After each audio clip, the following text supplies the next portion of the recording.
వచ్చినప్పుడు వీళ్ళ ఆఫీసులు జీవో నెంబర్ 340 ఉపయోగించుకుని 2 ఎకరాల వరకు ఇచ్చారు. 33 ఏళ్లు లీజ్ ఇచ్చారు. ఇందులో 40.78 ఎకరాలు మొత్తం భూమిని 26 జిల్లాల్లో ఇచ్చారు.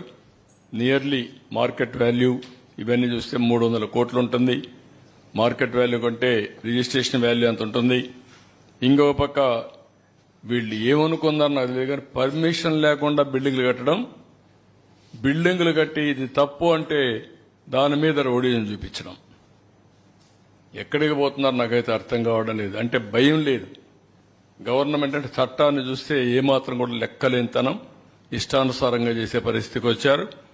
ఇంకో పక్క construction in Tadepalli irrigation department చాలా స్పష్టంగా చెప్పారు, ఇది ఇవ్వడానికి వీలు లేదు అని చెప్పినా వైలేట్ చేసి ఇచ్చే పరిస్థితికి వచ్చారు. నెక్స్ట్ ఇంకొక పక్కన మీరు చూస్తే ఇది దగ్గర 8,086 ఎకరాలు 8,086 మందికి 13,081 ఎకరాలు భూమి ఇచ్చే పరిస్థితికి వచ్చారు.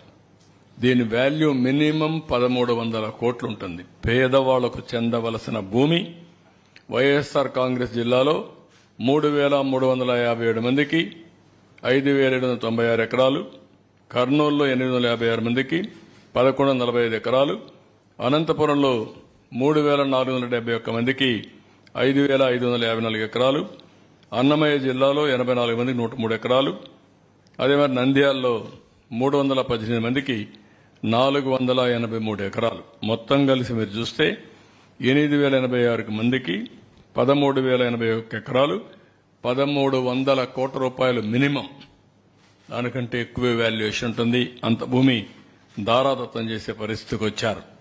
నెక్స్ట్